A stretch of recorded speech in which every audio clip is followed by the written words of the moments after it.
Oke.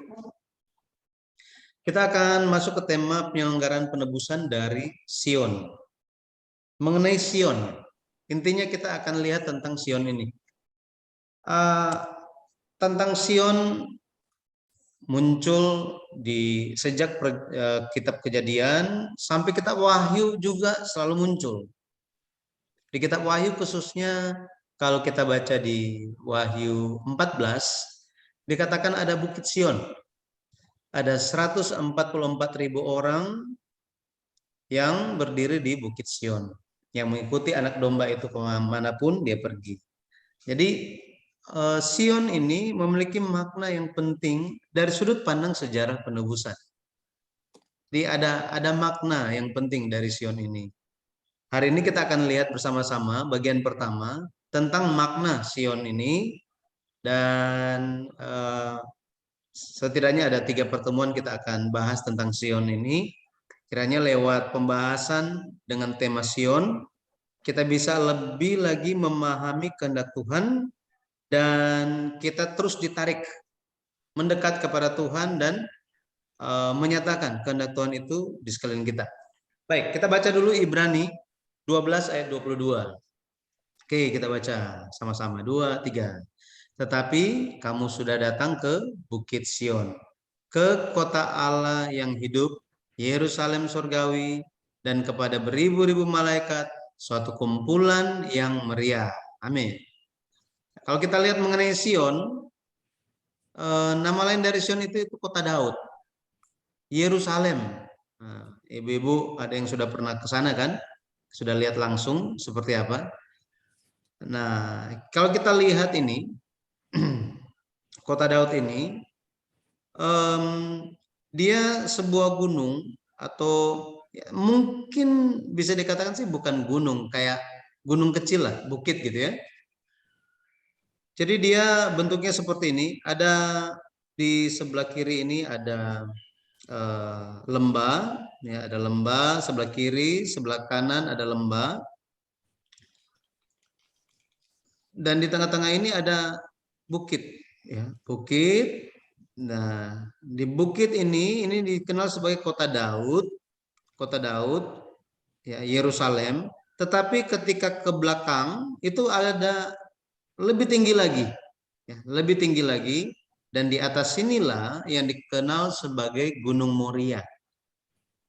Gunung Moria. Jadi di belakangnya Yerusalem, naik lagi ke atas bukit itu ada Gunung Moria, dan di Gunung Moria inilah tempat dibangun bait suci. Ya, bait suci. Jadi kita bisa bayangkan, oh ada kalau dari depan itu kayak cuma satu gunung aja. Tapi ternyata itu ada kota Yerusalem dulu, ya, itu agak naik, kemudian di belakangnya naik lagi. Ya, ada bait suci di sana, bait suci Salomo. Oke. Nah, jadi Gunung Sion itu, ya, Gunung Sion yang dikenal sebagai Gunung Sion itu sekitar 790 meter di atas permukaan air. Ini tadi saya bilang di sebelah kiri itu dikenal sebagai lembah Tiropoion. Kemudian sebelah kanan itu lembah Kidron. Sungai Kidron yang muncul di Alkitab ketika Yesus pergi ke Bukit Getsemani, Taman Getsemani, melewati sungai Kidron. Ini sebelah kanan ini. Oke. Nah, Gunung Moria tadi saya bilang ini tingginya sekitar 853. Ya, 853 meter di atas permukaan air. Nah, di dalam sejarah kalau kita lihat, dalam sejarah ya, tabut perjanjian itu dipindahkan di zaman Daud, itu dipindahkan di sini, di Istana Daud. Ini ya, Istana Daud. Tetapi kemudian di zaman Salomo, setelah bait suci itu selesai, tabut perjanjian itu dipindahkan ke ruang Maha Kudus di bait suci Salomo.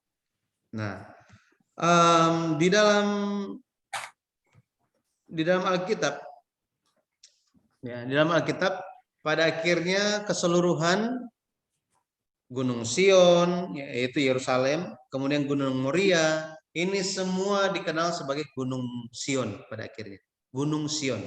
Nah, pertanyaannya kenapa penting katanya?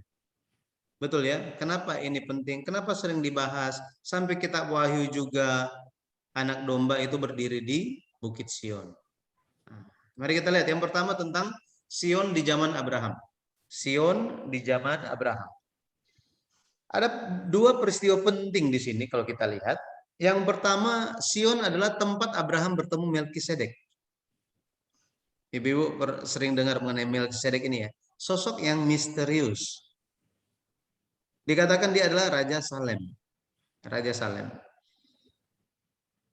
Di Ibrani 7 ayat 1 dikatakan sebab Melkisedek adalah Raja Salem. Raja Salem dan imam Allah yang maha tinggi. Ia pergi menyongsong Abraham ketika Abraham kembali dari mengalahkan raja-raja dan memberkati dia. Jadi Melkisedek, Raja Salem. Kalau kita lihat di sejarahnya, itu kan di kitab Ibrani yang tadi, Ibrani 7 ayat 1. Di Kejadian 14 ayat 18 dikatakan Melkisedek Raja Salem nih membawa roti dan anggur. Membawa roti dan anggur. Ia seorang imam Allah yang maha tinggi. Terus ayatnya yang ke-19 bilang, lalu ia memberkati Abram katanya, diberkatilah kiranya Abram oleh Allah yang maha tinggi, pencipta langit dan bumi. Ya, jadi Melkisedek adalah Raja Salem. Salem dan Sion ini merupakan nama yang ini tempat yang sama. Salem dan Sion ini merupakan tempat yang sama. Mazmur 76 ayat 2 dan 3. Mazmur 76 ayat 2 dan 3 dikatakan begini. Allah terkenal di Yehuda, namanya masyhur di Israel. Di Salem sudah ada pondoknya dan kediamannya di Sion. Kalau kita pelajari kitab Mazmur, ini kitab puisi. Jadi ada apa ya? Bicara tentang hal yang sama tetapi ekspresinya berbeda. Sekali lagi, bicara tentang hal yang sama tetapi ekspresinya berbeda. Contohnya di sini. Di Salem katanya sudah ada pondoknya. Ya, pondoknya. Terus kediamannya di Sion. Pondoknya atau kediamannya di sini ini bicara tentang bait suci. Ya, tentang bait suci. Ada di mana katanya? Ada di Salem, ada di Sion. Ini bukan dua tempat, bukan, tetapi satu tempat yang sama. Oke. Jadi ketika dikatakan Melkisedek ini Raja Salem, dia juga ada raja di Sion. Raja di Sion. Ya, Salem, Shalom, ya, damai, Shalom, Salem. Ya. Kemudian itu peristiwa pertama ya. Sion adalah tempat Abraham bertemu Melkisedek, Raja Salem. Jadi mereka ketemu di sini. Ketemu di sini. Yang kedua,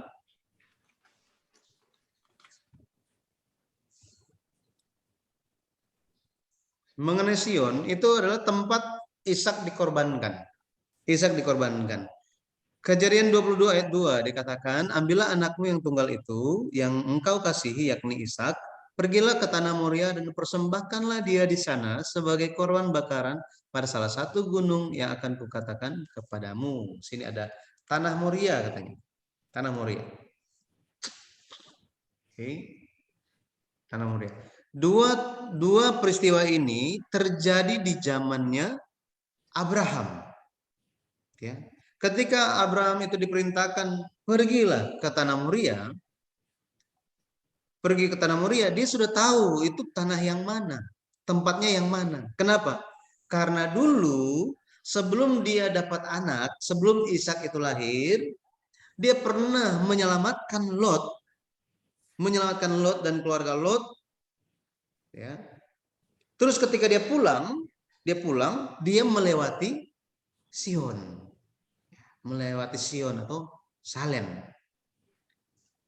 Di Kejadian 22 ayat 14 dikatakan, dan Abraham menamai tempat itu Tuhan menyediakan. Tuhan menyediakan. Itu sebabnya, sebab itu sampai sekarang dikatakan orang di atas gunung Tuhan akan disediakan. Jadi tanah Moria itu dikenal sebagai gunung Tuhan. Lihat, jadi Salem, Sion, kemudian gunung Tuhan katanya. Ya, gunung Tuhan. Ini bicara tentang hal yang sama. Ya. Jadi awalnya bertemu di Sion, tapi pada akhirnya ya, bertemu di Sion, pada akhirnya Ishak itu dikorbankan di Gunung Moria. Ini semua menjadi satu wilayah. Gunung Sion. Ya, Gunung Sion. Itu di zaman Abraham, dua peristiwa di zaman Abraham. Mari kita lihat di zaman hakim-hakim. Di zaman hakim-hakim. Yerusalem artinya adalah kota damai, ya, kota damai. Sebelum orang Israel tinggal di sana, tinggal di Yerusalem itu, di kota itu, ada orang-orang yang tinggal di sana dan dikenal sebagai orang Yebus, ya, Yebus. Yebus ini nama lama dari Yerusalem. Nama lama dari Yerusalem. Sama seperti Jakarta. Nama lamanya ibu-ibu tahu nggak apa? Batavia. Batavia kan? Nah, Batavia. Kenapa itu berubah menjadi Jakarta? Karena orang Belanda udah pergi.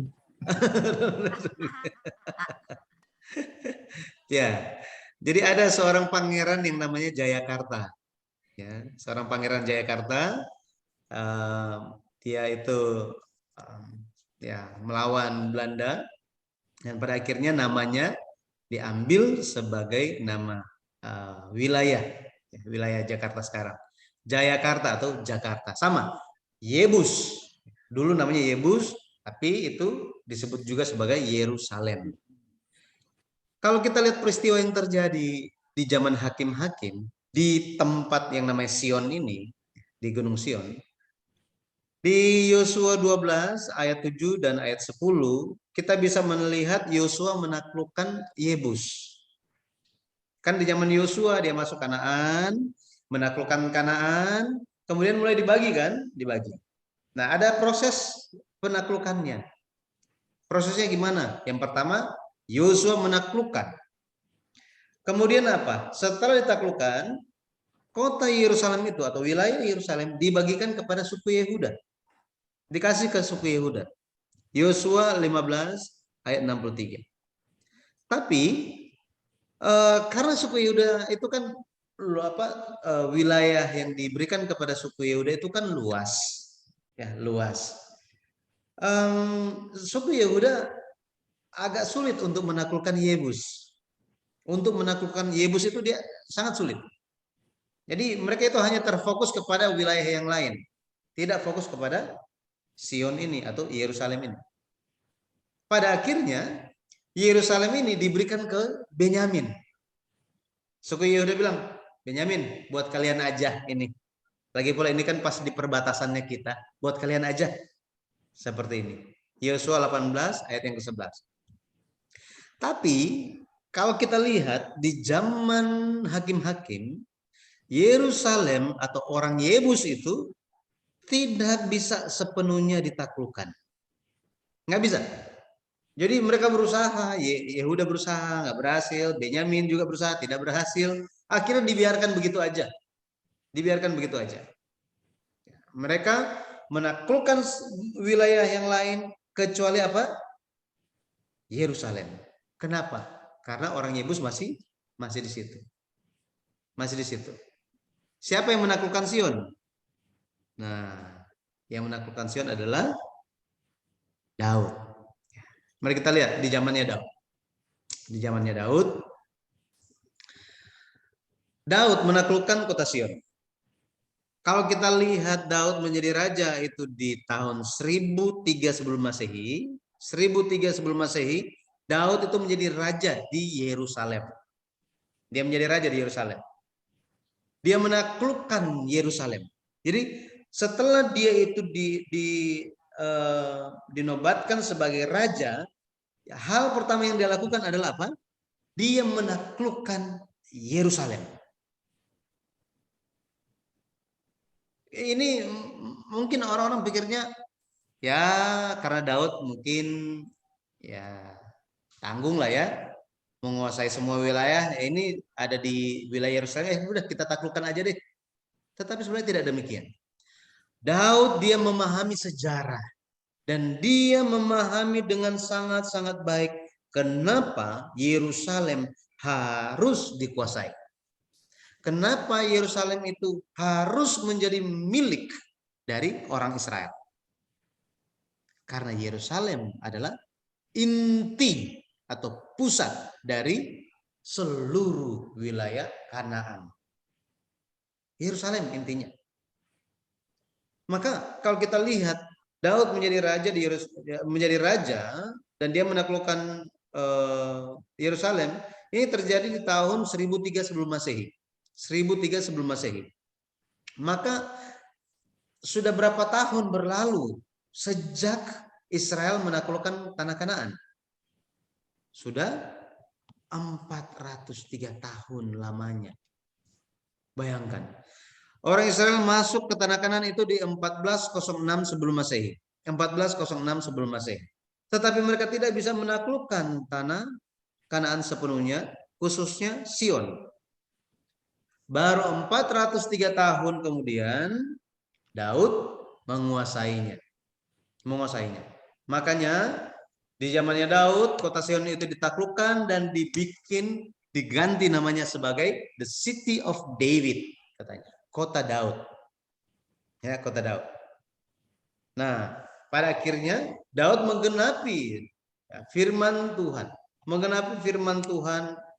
bahwa bagaimana Sion itu benar-benar menjadi tempat yang direncanakan oleh Tuhan. Kita perlu ingat satu hal. Tuhan itu bukan bagaimana Allah bekerja itu bukan seperti manusia bekerja. Berbeda. Tuhan bekerja itu dia sudah tentukan dari semula. Dia sudah tentukan mengenai hal itu. Ya. Pada akhirnya apa? Pada akhirnya Allah bekerja melalui manusia untuk menggenapi kehendaknya. Yerusalem sudah ditetapkan dari semula. Makanya Abraham bertemu dengan Melkisedek bukan di tempat yang lain. Abraham bertemu dengan Melkisedek itu di Sion. Betul ya, di Sion. Pada akhirnya Yesus pun datang di Gunung Sion. Makanya sampai di kitab Wahyu dikatakan bahwa Tuhan, anak domba itu, Yesus yang datang kembali itu, dia akan datang di Bukit Sion. Jadi Tuhan sudah merencanakan semuanya. Tetapi selama 403 tahun sejak zaman penaklukan tanah Kanaan, tidak ada yang memperhatikan hal ini. Siapa yang memperhatikan? Daud. Makanya Alkitab menyatakan Daud itu orang yang berkenan kepada Tuhan. Dalam bahasa aslinya itu, dia yang selalu mengejar hati Tuhan. Hebat ya, mengejar hati Tuhan. Referensinya 1 Tawarik 11 ayat 5, 2 Samuel 5 ayat 6 sampai 7 dan ayat yang ke-10. Nah, Daud waktu itu dia membuat kemah di Sion dan dia memindahkan tabut perjanjian diletakkan di dalam kemah ya, di Sion. Yang tadi saya tunjukkan di gambar gitu ya. Karena itu di depan rumahnya Daud. Ya, di depan rumahnya Daud, bukan di Gunung Moria, bukan di Gunung Moria, karena Bait Suci Salomo belum dibangun. Oke, nah kemudian kita lihat apa lagi di zamannya Daud. Yang pertama tadi Daud menaklukkan Yerusalem. Yang kedua, Gunung Moria. Tentang Gunung Moria, itu adalah tempat Daud bertobat. Ya, tempat Daud bertobat. 2 Samuel pasal 24 ayat 10 kalau kita lihat dan ayat 18. Nanti Ibu bisa baca secara keseluruhan 2 Samuel pasal 24. Ketika Daud itu sudah mulai lanjut usia, dia ada keinginan mau hitung pasukannya, menghitung kekuatan dia. Nah, tindakan menghitung kekuatan ya, suatu bangsa, suatu kerajaan, tindakan ini adalah tindakan untuk menunjukkan kekuatan. Hal ini menjadi dosa kesombongan Daud. Dosa kesombongan Daud. Tetapi kalau kita lihat, pada akhirnya Daud bertobat. Ya memang ada tulah yang diberikan, yang dijatuhkan Allah kepada Yehuda, kepada Israel, kepada Daud. Tulah itu membunuh banyak sekali orang. Tetapi pada akhirnya Daud dia meminta petunjuk dari Nabi Tuhan, Nabi Gad waktu itu, dan Daud itu bertobat.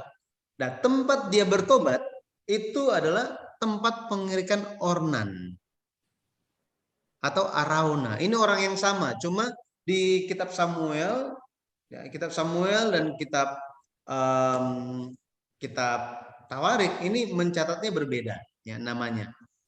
Kalau kita lihat Ornan, arti namanya itu kuat dan cepat, kuat dan cepat.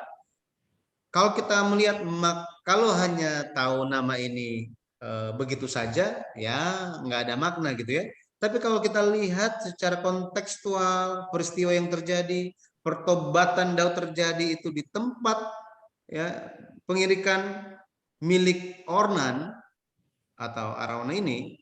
Nah, Ornan artinya kuat dan cepat. Artinya maknanya bagi kita ya, kita ambil maknanya. Untuk bertobat itu harus segera. Jangan menunda, harus cepat-cepat. Jangan tunda-tunda, oh nanti aja bertobat. Ya. 2 Samuel 24 ayat 25 ini muncul nama Ornan. Kemudian Arauna, di tempat yang lain ditulis nama orangnya itu sebagai Arauna. Ya, Arauna. Arauna memiliki, ini orang yang sama ya. Tetapi Arauna, nama Arauna ini memiliki arti berseru dengan sukacita. Ya. Makanya ketika Daud bertobat, ya, dengan segera dia bertobat, Allah mengampuni dosanya, pada akhirnya ada sukacita.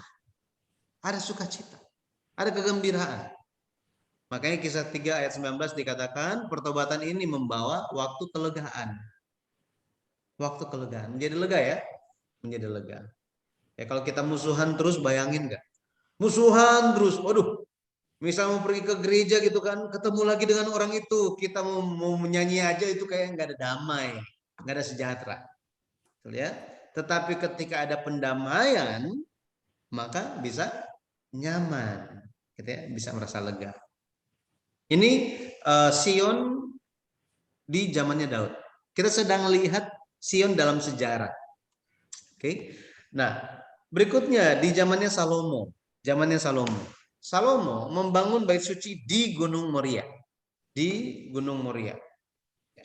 Kalau kita baca di 1 Tawarik 22, 1 Tawarik 22 ayat 1, 1 Tawarik 22 ayat 1. Nah, ini saya nggak tampilkan, nanti Ibu bisa lihat di Alkitab sendiri gitu ya. Setelah Daud bertobat, Daud berkata apa? 1 Tawarik 22 ayat 1 saya bacakan. Lalu berkatalah Daud, disinilah rumah Tuhan Allah kita, dan disinilah mezbah untuk korban bakaran orang Israel. Orang Israel. Karena Daud dari awal dia ingin membangun bait suci kan. Dia ingin membangun rumah bagi Tuhan. Nah dia juga nggak tahu tempatnya di mana. Tetapi setelah dia ada pertobatan demikian, dia menyadari bahwa di atas fondasi iman Abraham, sekali lagi, di atas fondasi iman Abraham dan di atas fondasi pertobatan Daud, di tempat itulah rumah Tuhan harus dibangun. Oke, dibangun. Nah sini, Salomo pada akhirnya ketika dia membangun bait suci itu dibangun di atas fondasi apa? Yang pertama di atas fondasi iman yang takut akan Allah. Iman yang takut akan Allah. Kalau kita lihat Abraham mempersembahkan Ishak, anak yang dikasihinya. Kejadian 22. Nah, di Allah menyaksikan bagaimana Abraham benar-benar dia tidak segan-segan menyerahkan anaknya untuk Allah. Mengorbankan anaknya satu-satunya untuk Allah. Allah bilang apa? Abraham, Abraham, jangan engkau membunuh anak itu. Sebab sekarang aku tahu engkau takut akan Allah. Takut akan Allah di sini Pendeta Abraham Park, penulis seri sejarah penebusan, founder gereja kami, gitu ya. Dia mendefinisikan takut akan Allah itu dalam 3 hal. Dikatakan takut akan Allah artinya apa? Pada Abraham ada iman yang besar. Kemudian apa? Ada sukacita yang besar. Dan yang ketiga ada ketaatan yang besar. Seperti ini. Ada perbuatan dari iman. Ketika Abraham itu diakui sebagai orang benar, dia belum melakukan apa-apa. Betul ya? Belum melakukan apa-apa. Di Kejadian pasal 15, kalau kita baca, di Kejadian pasal 15, Allah datang kepada Abraham dan Abraham bilang, Tuhan, apakah yang menjadi upahku? Aku tidak memiliki keturunan. Eliezer orang Damsyik itu hambaku, dia layak akan menjadi ahli warisku. Aku nggak ada keturunan. Terus Tuhan bilang apa? Enggak, bukan dari dia. Sini, ayo keluar. Kamu lihat di langit, coba hitung bintang-bintangnya. Oh, susah dihitung. Seperti itulah jumlah banyaknya keturunanmu. Tidak bisa dihitung katanya. Waktu itu Abraham bilang apa? Amin. Ketika dibilang amin, dia percaya kepada janji Tuhan. Tuhan bilang apa? Engkau adalah orang benar. Orang yang percaya. Tetapi imannya pada akhirnya disempurnakan lewat perbuatannya. Betul ya? Makanya Yakobus pasal 2, Yakobus pasal 2 kalau kita lihat mengenai iman, diekspresikan bahwa apa? Abraham itu dia dibenarkan bukan cuma gara-gara dia percaya aja, tetapi imannya disempurnakan kapan? Ketika dia mempersembahkan Ishak anaknya. Seperti ini. Ya, jadi dia ada takut, iman yang takut akan Allah, ada iman yang besar, apalagi yang kedua sukacita yang besar, kemudian yang ketiga ketaatan yang besar. Ya, jadi kita semua yang percaya Yesus Kristus sebagai juru selamat, kita pun harus ada iman yang takut akan Allah. Artinya di dalam kita harus ada apa? Ada 3 hal ini, ada iman yang besar, sukacita yang besar, dan ketaatan yang besar. Ya, kiranya iman yang takut akan Allah ini bukan hanya ada kepada mama-mama aja, oma-oma aja, jangan. Tetapi harus sampai ke semua anggota keluarga. Ya, inilah pewarisan iman. Ya, Tuhan sangat senang pewarisan iman itu terjadi, ya, tidak terputus. Setan sangat suka kalau misalnya apa? Anak-anak itu jauh dari Tuhan. Tetapi lewat firman Tuhan, lewat fondasi iman, ya, kita harus mewariskan iman. Jadi iman itu harus bertumbuh, harus ada kemajuan. Ya, ini kita sudah bahas di sini. Oke. Tuhan bilang, ya, Tuhan bilang bahwa dia akan memberkati Abraham dengan berlimpah-limpah. Ya, memberkati Abraham dengan berlimpah-limpah. Jadi imannya Yakobus 2 ayat 21 sampai 22. Bukankah Abraham bapak kita dibenarkan karena perbuatan-perbuatannya ketika ia mempersembahkan Ishak anaknya di atas mezbah? Kamu lihat bahwa iman, dari sini iman bekerja sama dengan perbuatan-perbuatan dan oleh perbuatan-perbuatan itu iman menjadi sempurna. Ayat 23 dibilang apa? Dengan jalan demikian genaplah, di sini genaplah, sempurnalah nas yang mengatakan, lalu percayalah Abraham kepada Allah, maka Allah memperhitungkan hal itu kepadanya sebagai kebenaran. Karena itu Abraham disebut sahabat Allah. Kalau kita lihat, Abraham tidak segan-segan mengorbankan anak satu-satunya. Anak yang dijanjikan bahwa lewat Ishak, keturunan Abraham itu akan seperti bintang di langit. Abraham tidak segan-segan melakukan itu. Kenapa? Dia ada iman seperti apa? Iman yang takut akan Allah kan? Wujudnya apa yang dia percaya? Ibrani 11 ayat 19 katakan, Ibrani 11 ayat 19 katakan bahwa ia percaya bahwa Allah pasti membangkitkan Ishak. Ini. Sekarang ini kita percaya kebangkitan karena Yesus bangkit kan?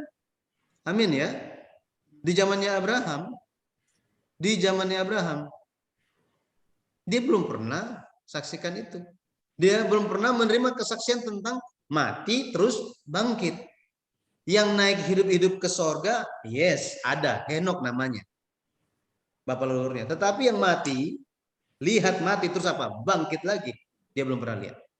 Itu sebabnya Abraham dia percaya kepada Allah orang hidup. Allah orang hidup. Bahwa Allah akan menghidupkan manusia yang sudah mati. Nah, sama seperti itu bagi kita hari ini pun kita percaya tentang kebangkitan kan? Lebih lagi kita percaya kepada firman Tuhan yang katakan apa? Yohanes 11 ayat 25 mengatakan yang sudah mati percaya kepadaku akan bangkit. Tetapi yang masih hidup, nah ini, yang masih hidup, kita semua masih hidup kan? Tapi karena kita percaya kepada Yesus, maka kita tidak akan mengalami maut sampai selama-lamanya. Ini artinya apa? Ubah hidup kekal, transfiguration. Ini yang kita sedang nantikan kan? Tuhan datang dan mengaruniakan kepada kita ubah, gitu ya. Hidup kekal tanpa mengalami maut. Betapa indahnya, ya, betapa indahnya. Ya, kita harus memiliki pengharapan ini, ya, pengharapan hidup ini. Oke. Nah, jadi Salomo membangun bait suci itu di atas kan di Bukit Moria kan, ya di Gunung Moria. Apa yang terjadi di sana? Oh, di sana Abraham dengan iman, ya dengan iman yang takut akan Tuhan, dia mempersembahkan Ishak. Jadi dia membangun bait suci di atas fondasi iman, ya, iman yang takut akan Tuhan. Yang kedua, dia membangun bait suci itu di tempat yang ada pertobatan yang berkenan kepada Tuhan. Pertobatan papanya kan? Ya, pertobatan papanya. 2 Samuel 24 ayat 10 ayat 25. Jadi kita pun Rasul Paulus katakan bahwa kita semua ketika roh Allah ada dalam kita, maka kita semua adalah bait suci rohani. Ya, bait Allah. Kita semua adalah bait Allah secara rohani. Maka kita harus ada apa? Ada iman dan juga ada pertobatan. Ya, biarlah di atas dua fondasi ini keluarga kita, pekerjaan kita, bisnis kita, pelayanan kita itu dibangun. Amin. Amin. Nah, jadi berikutnya kalau kita lihat setelah Salomo membangun bait suci itu, tabut perjanjian Allah yang awalnya itu di depan rumahnya Daud, gitu ya, itu dipindahkan, diletakkan di mana? Di tempat Maha Kudus, katanya. Di tempat Maha Kudus. Ya. Tabut perjanjian diletakkan di tempat Maha Kudus. 1 Raja-Raja 8 ayat 1 dan ayatnya yang ke-6. Ya. Nah, apa yang terjadi ketika tabut itu dipindahkan ke tempat Maha Kudus? Apa yang terjadi? Yang pertama, kemuliaan Allah memenuhi bait suci. Kemuliaan Allah memenuhi bait suci. Tabut perjanjian pada hari ini bicara tentang firman Allah. Ketika firman Allah itu masuk ke dalam hati kita, pada akhirnya kemuliaan Allah akan menerangi hati kita, menerangi hidup kita. Kemuliaan itu memiliki makna cahaya, terang, bersinar, ya, bersinar. Firman Allah itu memiliki sifat menerangi. Makanya kalau ada orang yang mendengarkan firman Tuhan kemudian menjadi gelap, berarti dia tidak menerima firman Tuhan dengan iman. Betul ya? Firman Tuhan itu tujuannya untuk menerangi kegelapan, betul ya? Terang itu 1 Yohanes Yohanes pasal 1 ayat yang keempat dan ayat yang kelima. Terang itu datang ke dalam kegelapan, tetapi kegelapan itu tidak menguasainya, katanya. Kegelapan itu tidak menguasainya. Katanya apa? Kegelapan tidak suka terang. Betul ya? Makanya ketika Yesus datang, Yesus menyampaikan firman, Yesus sementara apa? Center perbuatan-perbuatan orang yang percaya, umat Tuhan. Sementara menerangi, pada akhirnya semua yang ditutupi menjadi terbuka. Betul ya? Yang selama ini mereka pikir nggak ada yang lihat, selama ini yang mereka pikir bahwa itu adalah suatu kebenaran, tetapi ketika Yesus menyampaikan firman, semuanya ditampakkan, disingkapkan. Makanya kalau kita baca di Markus pasal 2 di bagian akhir, orang-orang Yahudi ketika mendengar ajaran Yesus Kristus, firman Yesus, mereka bilang apa? Wow, ini nggak pernah dengar sebelumnya. Selama ini gembala-gembala kita, ya pemimpin-pemimpin kita, pemimpin agama kita itu tidak ngajar seperti ini. Mereka ngajar ya kayaknya ya cuma itu aja, hanya mengajar suatu tradisi, ya apa adanya aja. Tetapi ini disampaikan makna yang mendalam tentang firman Tuhan. Wah, ini suatu ajaran yang baru. Suatu ajaran yang luar biasa. Hati mereka dicerahkan. Betul ya? Nah, hari ini pun perlu kita melihat bahwa firman Tuhan disampaikan kepada kita. Ini sementara ada pekerjaan mencerahkan hati kita. Betul ya? Mencerahkan hati kita. Yehezkiel 10 ayat 4 dikatakan begini. Dalam pada itu, kemuliaan Tuhan naik dari atas kerub dan pergi ke atas ambang pintu bait suci. Dan bait suci ini dipenuhi oleh awan itu, dan pelatarannya penuh dengan sinar kemuliaan Tuhan. Wow, luar biasa. Ya. Jadi bagi kita yang menerima firman Tuhan, biarlah senantiasa diterangi. Ya, diterangi. Ketika kita menerima firman Tuhan itu dan percaya dengan sungguh-sungguh, kita membiarkan diri kita, mengizinkan diri kita dituntun dengan terang firman kemuliaan itu, pada akhirnya bahkan segala hal yang tidak baik yang ada dalam hati kita itu bisa diusir keluar. Dan ketika iman kita senantiasa bersandar kepada Tuhan, sakit penyakit, kelemahan kita pun akan diganti dengan kesehatan dan kekuatan. Amin. Betul ya? Karena Yesus ingin supaya kita menjadi baik. Betul ya? Mana ada anak-anak orang tua yang mau anak-anak tidak menjadi baik? Apakah ada nasihat orang tua yang tidak baik bagi anaknya? Pasti yang baik kan? Pasti baik. Keluarga beriman, keluarga yang menerima kasih karunia Tuhan, yang diberkati, pasti memberikan nasihat yang baik kepada anak-anaknya. Kecuali keluarga Ahab. Betul ya? Keluarga Ahab itu terkecuali. Mereka itu, mamanya itu nasihati yang buruk-buruk itu kepada anaknya. Makanya semua itu jadi buruk, jadi tidak baik. Oke? Nah, jadi Salomo membangun bait suci. Kemudian apa? Kemudian tabut perjanjian itu dipindahkan ke tempat Maha Kudus.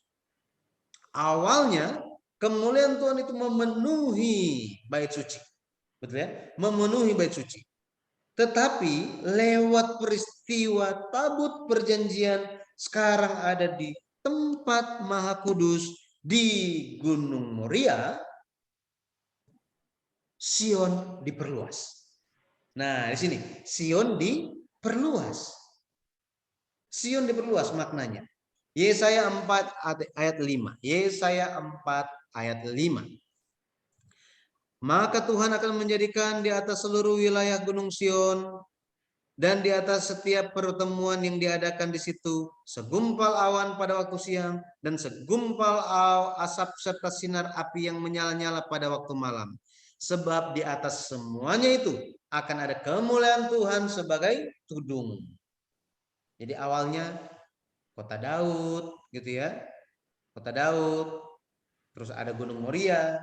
Tapi setelah tabut perjanjian itu ditempatkan di ruang Maha Kudus, kemuliaan Allah menutupi dan menudungi katanya seluruh wilayah Gunung Sion. Sion pada akhirnya menjadi apa sih? Menjadi tempat Allah berdiam. Ini tempat Allah berada.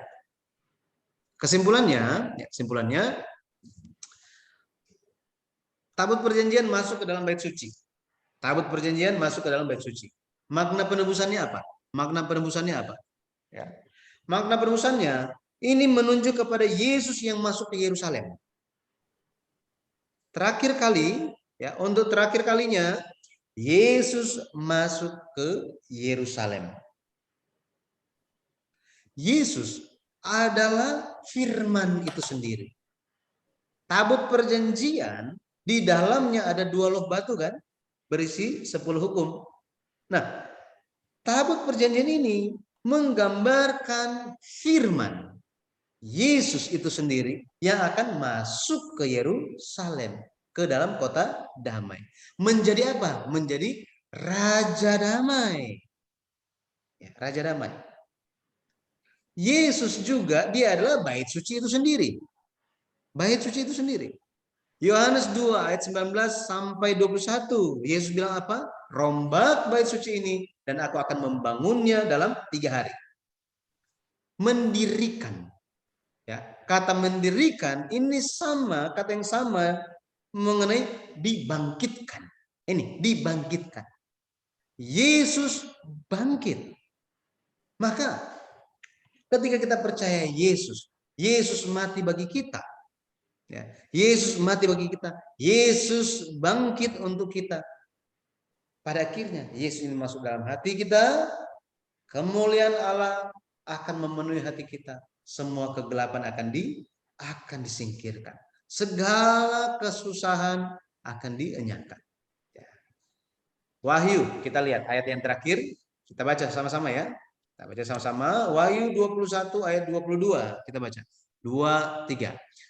Dan aku tidak melihat bait suci di dalamnya, sebab Allah, Tuhan yang Maha Kuasa adalah bait sucinya. Demikian juga anak domba itu. Amin.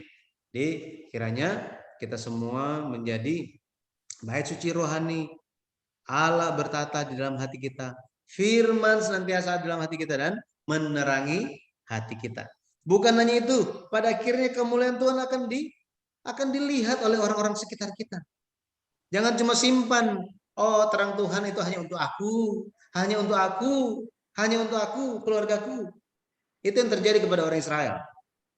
Mereka pikir mereka itu yang terutama dibanding semuanya. Pada akhirnya mereka menganggap yang lainnya itu masuk ke neraka, cuma mereka sendiri yang ke surga. Tidak memuliakan Tuhan. Kita harus menjadi bait suci yang menampakkan terang kemuliaan Tuhan. Supaya orang-orang bisa lihat. Caranya mereka lihat gimana? Lewat perkataan yang baik, perkataan firman ya yang kita sampaikan. Perbuatan-perbuatan baik ya untuk kemuliaan Tuhan yang kita lakukan. Pada akhirnya Tuhan yang dimuliakan dan kita menerima berkat Tuhan. Haleluya. Amin. Ya, sampai di sini ada yang mau bertanya?